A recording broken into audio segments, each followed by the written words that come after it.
Hey guys, it's Brandon, aka B.Rich Beauty, aka your beauty best friend. Happy Friday, y'all! We're talking about the Stephanie Mills and Chaka Khan versus battle. Yes, we are.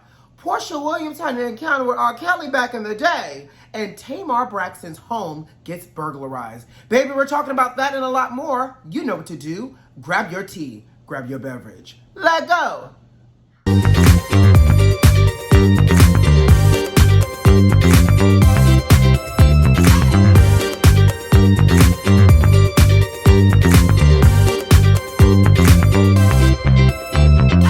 Beauty besties, happy Friday, and thank God it's Friday. We've made it to the end of another week, y'all. How you doing out there, sugar? But most importantly, I hope the week was good to you. Was it good to you? Y'all, can we talk? We are halfway through the month of November. Next week is Thanksgiving. Next week is guess what next Tuesday is, the 23rd of November? Your beauty best friend's birthday? Exactly. Next week is my birthday, which, by the way, I'm about to be a nice, ripe, tender, and ready for the picking early to mid-late 30s. Yes! So, my birthday is next week. Thanksgiving is next week. What y'all got planned for this weekend? I have some stuff I got to get done this weekend before I go out of town next week to Charleston for Thanksgiving, which I know y'all probably thinking, Beauty Best Friend, where you been? We have not seen you all week. We didn't see you on Monday or Tuesday, and we're only seeing you today on Friday. I don't know if I told you guys, but I went to Orlando. I drove up from Miami to Orlando on Saturday, and I had a makeup job that I was doing for Disney, for the Disney Dreamers Academy on Sunday and Monday. By the way, if you're not familiar with the Disney Dreamers Academy, DDA, please Google it. It is a fantastic program for the youth, children from the ages of 13 to 19. They bring them to Disney for 4 days. They entertain them. They put them through workshops. They have movers and shakers and leaders in various sectors of the different industries, helping to create a pipeline of hopes and education and mentorship. So that way they understand what they can grow up to be. And as they enter college, especially the college age dreamers, as they enter college, they have a mentorship to guide them through their college career. It is fantastic. So they brought the judges there over the weekend, Sunday, Monday, to create promo, because the Dreamers Academy will kick off in March when they have the students come, but the judges had to do promos, and the judges had to choose the 100 students that will be inducted into the Disney Dreamers Academy. It was so magical, y'all. When I tell y'all, I got a chance to do makeup on so many amazing Black people in the industry, across all industries. I'm talking about executive producers, VP of the Rock and Roll Hall of Fame. She's a Black woman, a gorgeous Black woman, a gorgeous bald-headed Black woman. I'm gonna put her picture right here because she's gorgeous.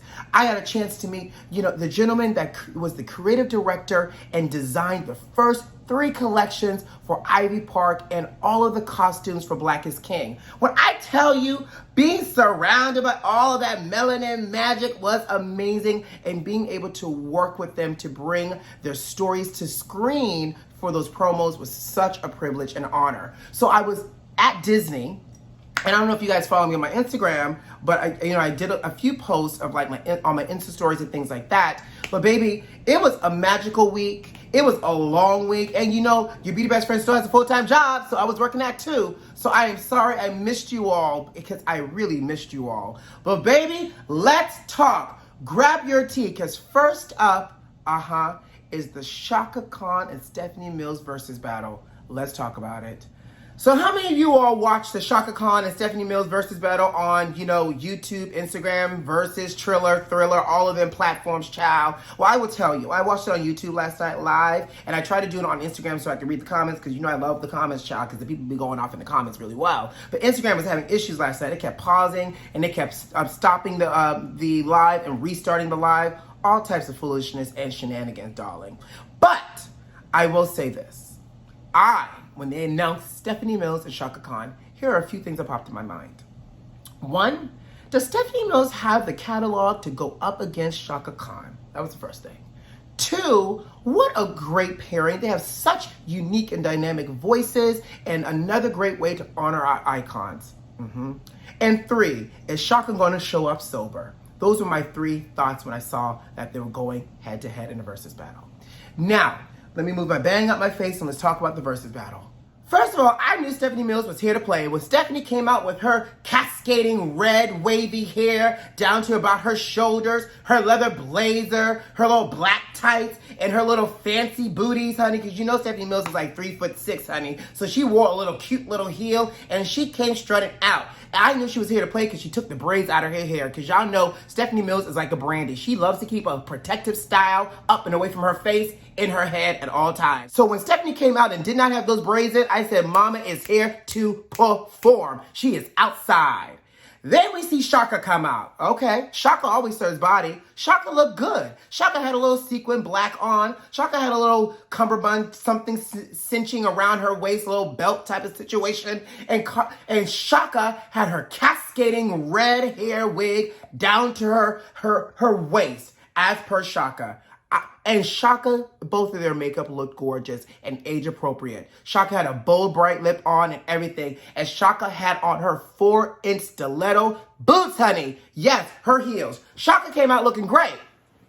Chaka also came out stumbling at the same time, where little old 3'6" Stephanie Mills had to hold on to Chaka and prop her up. Now both of them are not that tall, y'all, but you got good old Glamazonian Chaka towering down on Stephanie Mills, and Stephanie Mills is having to act like a tree trunk to prop Chaka up. That's when I knew, what kind of versus battle this was about to be, watching Chaka stumble out. But what confirmed it, and just as a side note, did y'all not do a sound check and tech support? And I know y'all did, because Stephanie posted a clip of her doing sound check and practicing. They had a little technical difficulties with Stephanie kicking off her first song with her DJ. So Stephanie, as the consummate professional that she is, sang her song, Ease On Down the Road, a cappella, okay? Now, it's now Chaka's turn. Chaka don't know what's about to be queued up for her. I said, here we go. Chaka tried to stand up from her chair and sat back down. Ooh, here we go. Chaka finally got up and asked the conversation again. Ooh, but what song is this? Ooh, at this point, it's a Cold Fuchsia. But Chaka went into her wailing until she figured out what song it was for her to try to sing the words. Now, here's the thing. When I say sing the words, I'm being very generous here because it really was a slurring of words and a stumbling. But what I got nervous for was when Chaka finished that first song and she took a bow as if it was her last song. I, in my head, saw Chaka tumbling on down from the stage and into the audience. I know Ciroc was the sponsor, but I need to know, did someone tell Chaka that she had to drink the whole bottle of Ciroc before she came out onto that stage? Because everybody knows something was off with Chaka. Was she drunk with a little tablespoon of being high, or was she high with a shot glass of Ciroc? I need to know. Because in the beginning of the show, I couldn't determine if Chaka was having a mild stroke or if she was just drunk. What I also know for the whole show is Chaka body might have been there, but she wasn't. So again, what was going on backstage before Chaka came out? And Chaka, girl, you had one job. You knew you was coming to get your flowers in this versus battle, and you chose to show up intoxicated, inebriated, and high as a cumulus cloud, allegedly, on stage for this versus battle. Which then forced Auntie Stephanie to have to do double time work. Because I got upset at first. I was like, why does Stephanie Mills keep cutting her song short? Every time she would get to the bridge, she would put her hand up and cut the song. But that's because Stephanie had to give us a whole show plus Chaka show. Stephanie was dancing, playing in her hair, having a good time, and then having to engage Chaka Khan and act like everything was fine, and low-key, high-key, off-key, and the wailing kind of key that Chaka played in all night. Stephanie had to join in on Chaka's songs, and Chaka got on my nerves because when Stephanie was singing in her full voice, Chaka wanted to add background to Stephanie's song. Chaka, we don't need your drunken libs right now. Sit here and let Stephanie do her job because she's sober. You're not. You need the help, sis. And I just can't help but also think, y'all know y'all ever been around somebody who got real drunk and they like to get real close to your face, like right here, be like, you know I love you. That was shocking the entire time. Sis, I love you. First of all, girl, when you're that close and you're that drunk, now your moisture particles are all up on my face. That's the first piece. And then Chaka was trying to touch Stephanie's face and kissing Stephanie. Like, it was distracting at one point. It was uncomfortable and it was just embarrassing. And I'm just saying this because I actually like Chaka and I am disappointed by Chaka. And then Chaka brought out her daughter, which, by the way, her daughter can sing. My issue was, did the daughter not get the memo that she was coming to a Verzuz battle? Because it really looked like she went to Party City the day after Halloween and got the last all-black Halloween costume for 50% off, no, 75% off, decided to wear that, throw a corset underneath that we can completely see the boning for, found her one of Scary Spice's black wigs, and got her one of them silver purses that was sewed separately with the Halloween costume, and wore that where the purse got lost within her breast and the bra situation, and literally, Chaka just left her daughter on her own to sing half of her song when it was Chaka's turn. And the daughter got so uncomfortable. The daughter was like, you just left me all on my own. That's right, because your mom is trying to figure out how she could still stand up without falling over. And what got me was the fact that they had the nerve to try to change Chaka. Well, they did the right thing. They took Chaka out of her heels but put these boots on her as if that was supposed to ground her and or sober her up. It just only meant that Chaka was able to, be closer to the ground and shuffle her way through the stage back and forth, wailing and looking at the cue cards, the cue cards, looking at the teleprompter and still missing the cues and the words. And did y'all catch? Chaka was the only one that needed a teleprompter for her songs. Stephanie never had a teleprompter. And Chaka had a teleprompter and still got it wrong. And the most disappointing thing for me, because they always hold their classics to the very last song. We got home from Stephanie. Chaka wanted to talk to Stephanie and try to sing with Stephanie while Stephanie was trying to do her opening. I swanny, if Chaka messed up home, I was going to throw my TV on the ground because that's the one song I was looking for from Stephanie Mills. But then you have Chaka with I'm Every Woman, and Stephanie had to help her. In fact, I don't know where Holly Robinson Peete came from all of a sudden, but she had a microphone. Stephanie was telling Chaka, sing. Chaka standing around looking crazy. Chaka daughter coming out. Chaka bowing. Chaka saying goodnight. Like, it was a disaster. I was texting one of my friends last night and she said it would be great if they did a rematch with her sober. I said that would be a great idea, but then that would mean that Chaka would have to admit she had an issue. And at this point, all I know is, let me wrap this up. All I know, a couple of things for sure. One, I love Stephanie Mills. I saw her a couple years ago at Jazz in the Garden here in Miami. She sounded amazing, honey. Had the braids up and everything. Stephanie says, I need y'all to know I am back outside. These vocals are still here, and I'm ready to play at your nearest county and state fair and or local amphitheater and or, music festivals. Book me.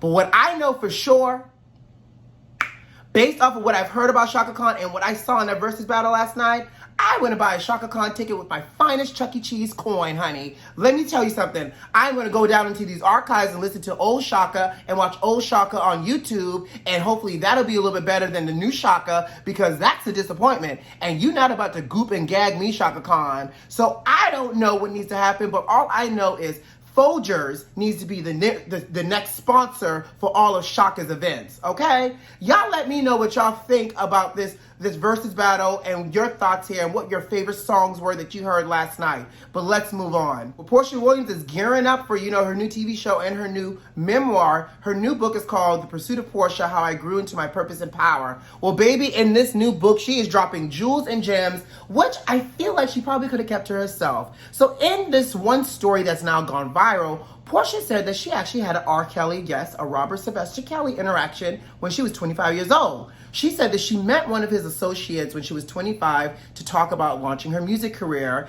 And so they arranged a meeting between her and R.Kelly where they flew her out to Chicago to meet R.Kelly. So she said she got to Chicago. They put her in a room. She said she waited in that room for hours. And then R.Kelly walked into the room and said, take off your clothes. Sounds about pedophilia to me. And so then she goes in her book, apparently, because I haven't read the book yet. She says, what do? You've already put yourself in that position, so there's no turning back. So I'm assuming she took her clothes off, but what she did not say is if she did anything with Robert Sylvester Kelly. But she said that she cut ties with R. Kelly. First of all, side note, y'all know, I'm surprised surprised they even flew her out because she was 25. Isn't that a little old against R. Kelly's standards? Doesn't he like them in, teenage years, high school years, and early in the 20s years? I don't know. I'm surprised Porsha even got that far, being 25 years old and all, okay? If anything, she probably should have got herself a fake ID and pretended like she was 19 or 20. That really might have taken off her music career back then, but I digress. She says she cut ties with R. Kelly because after 2 more interactions with him, she says she woke up that one morning, I guess she was staying in the house, child, okay? And she heard a woman in another bedroom being beat. And she says that was it for me, and she left and she never turned back. But she also did say as she would come and visit, she did see a lot of women in the house. Let me tell you about God's grace and mercy, because y'all know Porsha is cute. And the fact that she made it out of R. Kelly's home and was able to cut ties, it tells me her ancestors were working overtime to protect her child, because y'all know she could have easily been sold up the river in R. Kelly's harem and or sex trafficking, and we have never seen Porsha, let alone have seen her on the screen as a housewife. So the fact that she made it out to see Harriet Tubman's Underground Railroad, it was not sold into R. Kelly's Underground Railroad, is called grace and mercy, my dear. But again, do we really need to know this story, Porsha? Or is this just really convenient because, you're trying to promote a book and a TV show? You could have kept that to yourself, sis. We already knew R. Kelly, Robert Sylvester Kelly, the Pied Piper pedophilia was wrong and nasty and just all types of anyways. We know R. Kelly is messed up. And he's already locked up. So did you really have to tell us this story? But y'all let me know what y'all think about Porsha Williams' story, y'all. All right, so did y'all hear about Tamar Braxton? First off, I am bewitched, bewildered, confused, perplexed, and every other adjective that you can think of on the amount of home robberies and invasions with these celebrities. What type of jankety-jank mall security, home security systems y'all got going on for folks to be breaking up all up in your house and stealing y'all ish?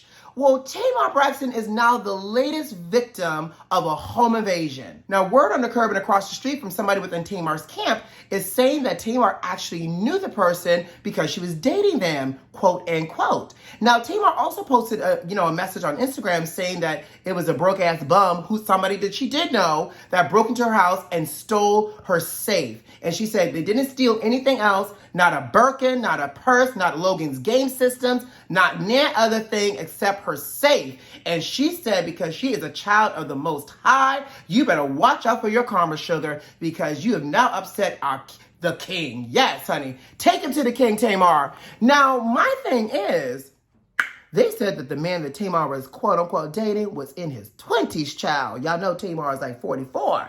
Go ahead, Tamar, we see you. But again, first of all, it's horrible that this happened to Tamar based off of somebody that she knew. I think it's even more violating to be robbed and stolen by somebody you know versus somebody you don't know. The fact that they broke into her house, turned the house upside down, and robbed her by somebody she knows is actually devastating. Now, also on top of that, did y'all know that Tamar bought a new house? So apparently, they broke into Tamar's new home. Tamar spent about $2.5 million on this brand new farmhouse-style home in Sherman Oaks. By the way, her home is only a few blocks away from Terrence J, the actor who was almost robbed the other night at his home. First of all, what is going on in the city of Angels and in these rich neighborhoods that people just rolling up in and robbing folks? Second of all, Tamar, you spent $2.5 million on this new home, sis. Did you not install a good old security system and a good old strong gate to keep the riffraff out? I don't know. But at the end of the day, good for her that she's safe and Logan and, just filed an insurance claim like everybody else is doing these days. I'm not saying that that's suspicious. But let's move on. And just so y'all know, today is monumental, y'all. We got our first black female president today because President Biden had to go in for a routine colonoscopy, which meant he had to go under anesthesia, which then meant if y'all follow the chains of the command of the presidential executive branch and all, they had to temporarily transfer powers to the vice president while the president was under and unconscious. So Kamala is technically our president right now, y'all. And I just thought that was good to know, and it made me smile as we go into this weekend. And on that note, guys, I got to go. You know what to do. Subscribe to the channel if you like this video if you like, and leave me a comment. Most importantly, check the notifications and make sure they are turned on. who loves you. I do. See you later. Bye.